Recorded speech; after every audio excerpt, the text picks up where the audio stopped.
একটা শহর, একটাই ধ্বংসের গন্ধ, আর দুইটা দৈত্য একে অপরের দিকে এগিয়ে আসছে। একজন প্রাচীন রাক্ষস যার নামে মানুষ কাঁপে, গডজিলা, আর অন্যদিকে আধুনিক কাইজু বিশ্বে আলোড়ন তোলা এক নাম, কাইজু নাম্বার 8। কিন্তু প্রশ্ন উঠছে, যদি এই দুই অপ্রতিরোধ্য শক্তির মুখোমুখি সংঘর্ষ হয়, কে শেষ রক্ষা করবে মানবজাতিকে? গডজিলা, যার জন্ম অতল সমুদ্রের গভীরে, প্রকৃতির রোষের প্রতিচ্ছবি। তার নিউক্লিয়ার ব্রেথ একসাথে হাজারো ভবন গলিয়ে দিতে পারে, আর তার শরীরের রিজেনারেশন ক্ষমতা তাকে প্রায় অমর করে তুলেছে। পক্ষান্তরে কাইজু নাম্বার 8 একজন মানুষ, যার ভেতরে লুকিয়ে আছে এক রূপান্তরিত দৈত্য।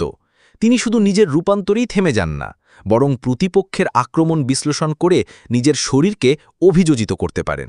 এই ক্ষমতা তাকে এআই লেভেল স্ট্র্যাটেজি ক্যারেক্টার বানায়, বুদ্ধি আর শক্তির মিশেল। ধরো, যুদ্ধটা ঘটেছে জাপানের এক পরিত্যক্ত শহরে, যেখানে কোনো সামরিক হস্তক্ষেপ নেই। প্রথমে গডজিলা তার ক্লাসিক নিউক্লিয়ার ব্রেড ছুড়ে দেয়।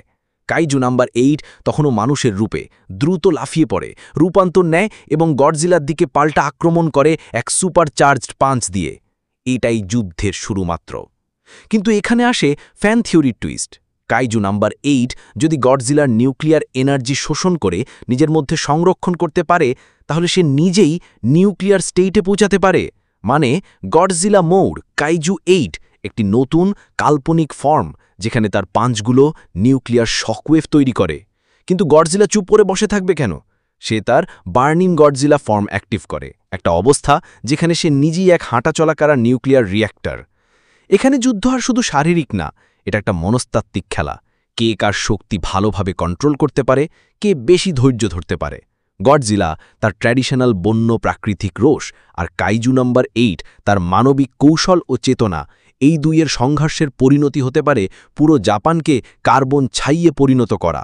শেষে এটা ওপেন এন্ডিং রাখতেই সবচেয়ে মজা, কারণ ফ্যান থিওরি মানে বিতর্ক, কল্পনা আর হাজারো কমেন্ট। তাই আমরা প্রশ্নটা তোমাকেই ছড়ে দিচ্ছি। তোমার মতে কে জিতবে? প্রকৃতির রাগ গডজিলা, নাকি মানুষের ইচ্ছাশক্তির প্রতীক কাইজু নাম্বার 8? নিচে কমেন্টে জানাও।